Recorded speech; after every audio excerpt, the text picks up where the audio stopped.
Assalamualaikum warahmatullahi wabarakatuh. Apa kabar semuanya? Semoga dalam keadaan sehat selalu ya.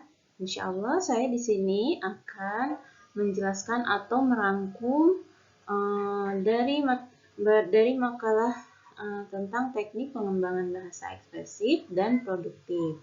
Nah, memenuhi tugas mata kuliah saya yaitu perkembangan bahasa anak usia dini. Dan dosen pengampu saya yaitu Ibu Nurdini Ferianti, SPD, MPD. Baik, di sini saya akan menjelaskan tentang teknik pengembangan bahasa. Teknik pengembangan bahasa itu sendiri yaitu suatu cara khusus dalam kegiatan pembelajaran yang dilakukan oleh guru bersama-sama anak di sekolah. Dalam pengertian ini, aktivitas dan kreativitas guru dan anak tidak selalu didominasi oleh guru saja. Akan tetapi, ada kalanya anak lebih banyak mendominasi sebuah kegiatan berbahasa, misalnya dalam percakapan. Nah, oleh karena itu, pemberian kesempatan berbahasa kepada anak dan guru sangatlah diharapkan. Pemberian kesempatan berbahasa inilah yang akan memungkinkan perkembangan bahasa anak, baik secara produktif dan ekspresif ini akan berkembang. Nah, untuk mengembangkan bahasa anak tersebut, ada permasalahan yang penting yang dihadapi guru anak usia dini. Nah, menurut Jalongo mengatakan bahwa sekolah yang berdasarkan pada tingkat kekerbangannya adalah sekolah yang memberikan situasi belajar yang aktif dan alami pada anak. Yang dimaksud dalam situasi belajar yang aktif itu adalah mengembangkan fantasi dan suasana yang menyenangkan dan mengembangkan situasi belajar yang mengembangkan lingkungan untuk perkembangan intelektualnya. Nah, selanjutnya, apa sih itu perkembangan bahasa produktif dan reseptif itu? Baik, saya akan menjelaskan dulu bahasa reseptif. Nah, di sini adalah input atau masukan dari bahasa, yaitu kemampuan untuk memahami bahasa lisan yang didengarkan atau dibacakan. Misalnya, saat mendengarkan sebuah petunjuk untuk memakai sepatu, anak dapat mengikuti petunjuk tersebut dengan benar. Nah, keterampilan bahasa reseptif anak usia dini dibutuhkan untuk memahami kalimat yang didengar dan dibacanya juga. Pada umumnya, seorang anak mampu memahami bahasa sebelum mereka mampu mengatakannya. Selanjutnya, apa itu bahasa produktif? Yaitu bahasa produktif merupakan sebuah keterampilan berbahasa yang digunakan untuk menyampaikan suatu informasi, baik itu secara tertulis maupun secara lisan. Melakukan kegiatan menulis dan juga membaca merupakan contoh dari bahasa produktif. Nah, untuk anak usia dini, keterampilan bahasa yang dikhususkan yaitu bahasa kategori reseptif atau menerima bagaimana bahasa itu. Pada tingkatnya, perkembangannya yaitu dengan cara menyimak dan memperhatikan dengan seksama perkataan dari orang lain dan juga untuk memahami cerita dengan cara mendengarkan guru atau temannya saat berbicara. Nah, lalu mendengarkan cerita-cerita sederhana, menjelaskan atau melukiskan kembali isi dari cerita yang telah didengarkan dengan sederhana mungkin, serta menyebutkan tokoh-tokoh yang ada dalam cerita. Biasanya gitu. Kita menceritakan sebuah buku. Nah, anak tersebut maka kita harus stimulasinya dengan cara anak tersebut untuk menceritakannya kembali dengan bahasanya sendiri. Nah, seperti itu. Kok pause? Nah, sebenarnya banyak cara yang dapat dilakukan guru agar dapat mengembangkan keterampilan bahasanya, sehingga anak mampu berbahasa dengan tingkat usia perkembangannya. Oleh karena itu, pada dasarnya pengembangan bahasa anak lebih ditunjukkan pada satu, kesanggupan penyampaian pikirannya kepada orang lain. 2, mengembangkan perbendaharaan kata. Tiga, menangkap pembicaraan orang lain.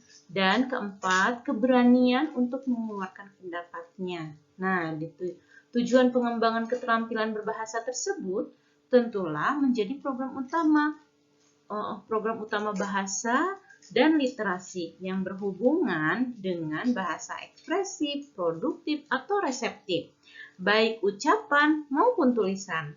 Seperti yang telah diuraikan di atas bahwa pengembangan bahasa reseptif dan produksi meliputi berbicara dan menulis. Sementara bahasa reseptif adalah meliputi mendengar, menyimak, dan membaca. Nah, ada beberapa metode atau pendekatan pembelajaran anak usia dini antara lain bisa dengan bercerita, mendongeng, bisa dengan permainan bahasa, bisa dengan mendramatisasi, bercakap-cakap, tanya jawab, dan masih banyak lagi. Nah, melalui beberapa jenis metode atau pendekatan tersebut, guru haruslah mampu menumbuh kembangkan kemampuan berbahasa anak. Oleh karena itu, guru harus memperhatikan beberapa kriteria pembelajaran. Di antaranya bisa kesesuaian usia dan kesesuaian individu anak. Nah, di sini dapat mengembangkan keterampilan anaknya bisa melalui dengan teknik, misalnya seperti bercerita atau mendongeng.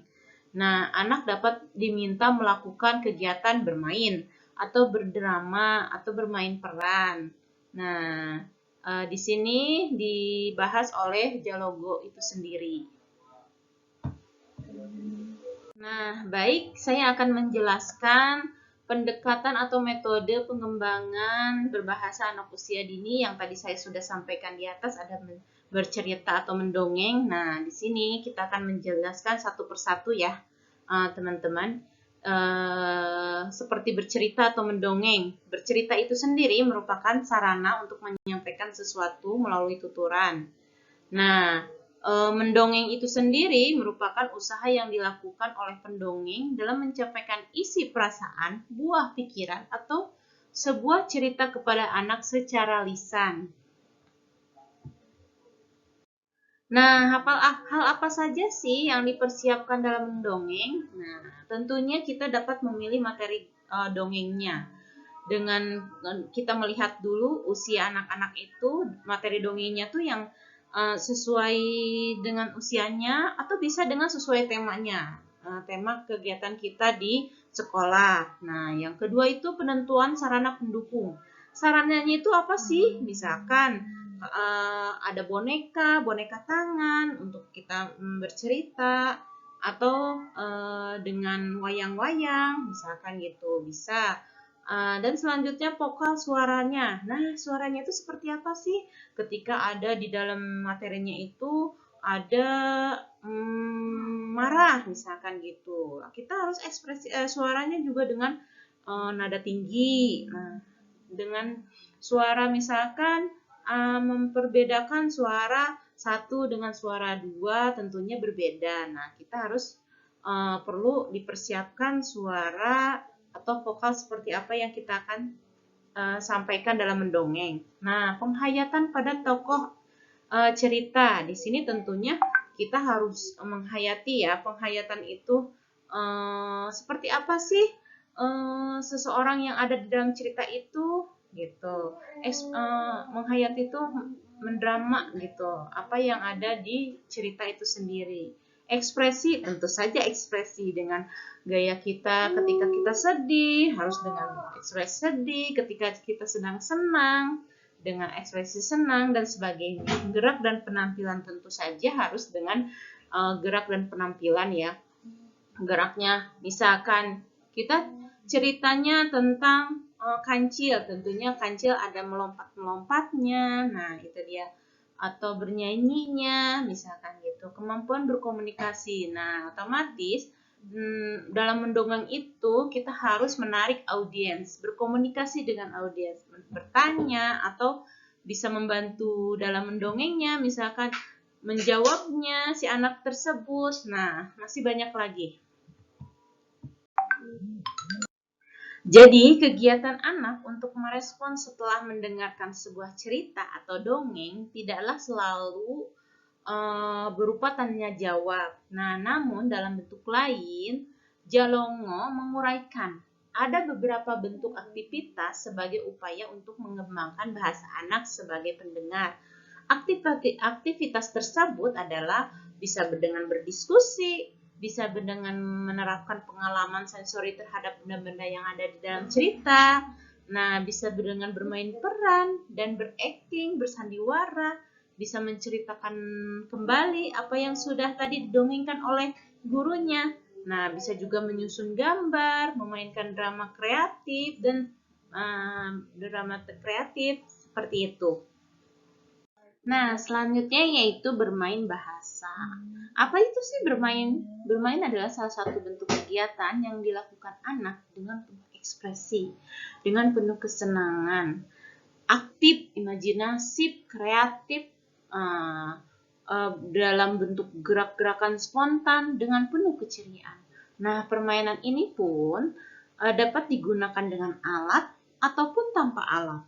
Nah, dengan demikian tujuan pengembangan bahasa ini tidak saja anak berkembang dalam keterampilan bahasa saja, namun juga kesehatan jasmaninya dan kesehatan rohaninya. Nah, dikutip dalam buku Hastuti diuraikan beberapa bentuk permainan untuk anak ada 9, diantaranya dapat memberikan pada anak usia dini, yaitu jenis permainan apa? Permainan kiri kanan, kaki siapa, berburu harimau, bisa dengan permainan bola gelinding, bisa dengan melengkapi namanya, menjemputkan namanya, hijau atau hitam, atau 1, 2, dan 3.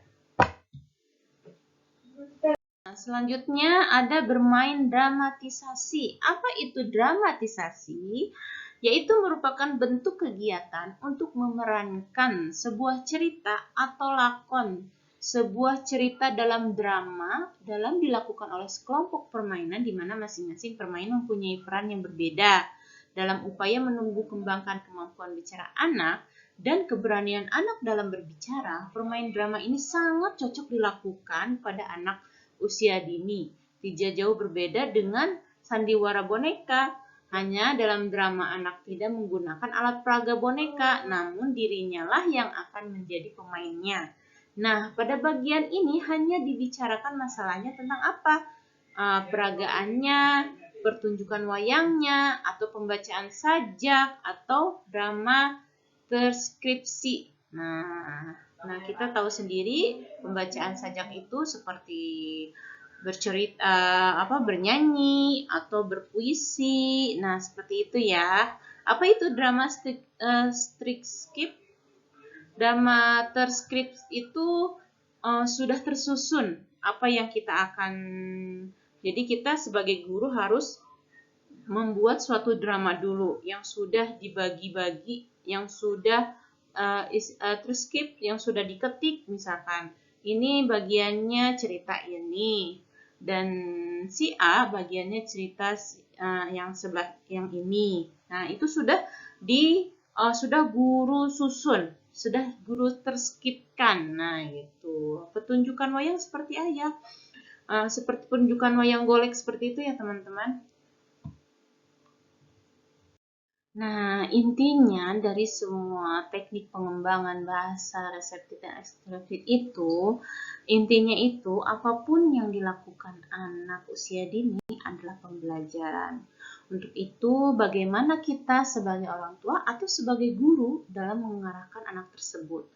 Perkembangan apa saja dan stimulasi apa yang akan kita rencanakan, termasuk perkembangan pada bahasa anak usia dini.